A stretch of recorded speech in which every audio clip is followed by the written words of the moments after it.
অত্যন্ত সৌভাগ্যবান এই নীলগঞ্জ মহাশ্মশানে আষাঢ়ী পূর্ণিমা অর্থাৎ গুরু পূর্ণিমার এই পবিত্র দিন মা মহাশক্তি তার মন্দিরের পাদপ্রান্তে দাঁড়িয়ে ভাগবতীয় কথা শোনার সুযোগ পাচ্ছি। যেহেতু আজকে গুরু পূর্ণিমা, এর বিশেষত্বই হচ্ছে তারপরে শ্রী ভগবানেরই লীলা বিগ্রহ ভগবান কৃষ্ণ দ্বৈপায়ন বেদব্যাস তিনি আবির্ভূত হয়েছিলেন এই পূর্ণিমা, এবং ভগবান বেদব্যাসকে শ্রীকৃষ্ণ পর্যন্ত গুরু হিসাবে স্বীকার করেছেন। কাজেই তার এই পবিত্র আবির্ভাব তিথিকে গুরু পূর্ণিমা হিসাবে প্রত্যেক সনাতন ধর্মাবলম্বী পালন করেন। তাই বেদব্যাসকে প্রণাম করি, আলোচনা শুরু করি। চতুর্বাদনো ব্রহ্মা চতুর্বাহু পরো হরি আভার লোচন শম্ভুর ভগবান নারায়ণ। ভক্তমণ্ডলী, আজকে ভাগবত কথা শুনবো আমরা। ভাগবত শব্দের বিশ্লেষণ করা হচ্ছে মহাপুরুষদের দ্বারা। ভাগবতটা আসলে কি? ভাগবতটা উচ্চারণ করতে গিয়ে আমরা বলছি এই ভাগবত। এটা কি হয়?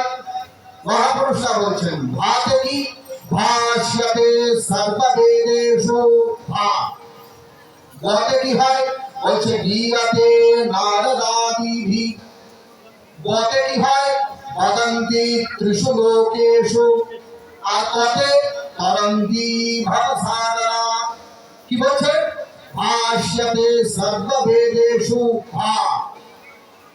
ভাগবতের ভা অর্থ করছে ভাষ্যতে সর্ববেদেষু। ভাগবত এমন একটা ধর্মগ্রন্থ যেটা সমস্ত বেদের ভাষ্য স্বরূপ। আমাদের সনাতন ধর্মের মূল ভিত্তি হচ্ছে বেদ। বেদকে আশ্রয় করেই আমাদের ধর্ম। এই জন্য আমাদের ধর্মকে বৈদিক ধর্ম বলা হয়।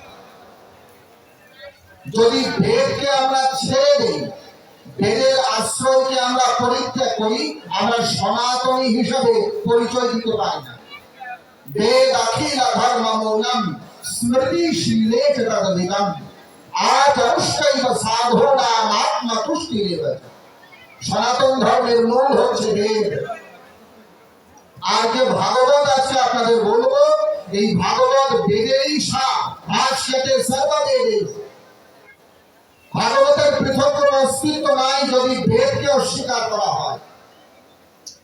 যেমন আম্র বৃক্ষ, সেই আম্র বৃক্ষ থেকেই আম্র ফলের প্রাপ্তি হতে পারে।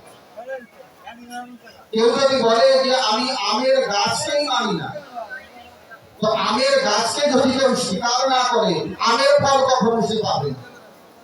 তদ্রূপ ভাবে ভাগবত স্বীকার করতে গেলে, ভাগবত জানতে গেলে, ভাগবত মানতে গেলে বেদ মানতে হবে। স্বয়ং কৃষ্ণ দ্বৈপায়ন বেদব্যাস এই ভাগবত পুরাণে মোট 5 জায়গায় পরিষ্কার বলে দিয়েছেন এই ভাগবত খানা বেদ সম্মত। একটু মন দিয়ে শুনবেন।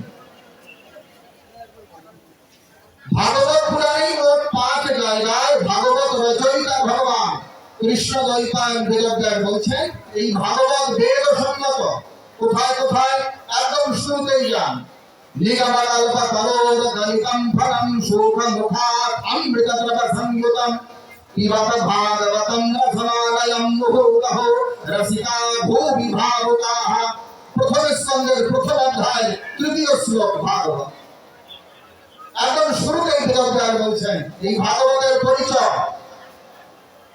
নিগমকল্প তরোর গলিতম ফলম। ভাগবত কি বলছে?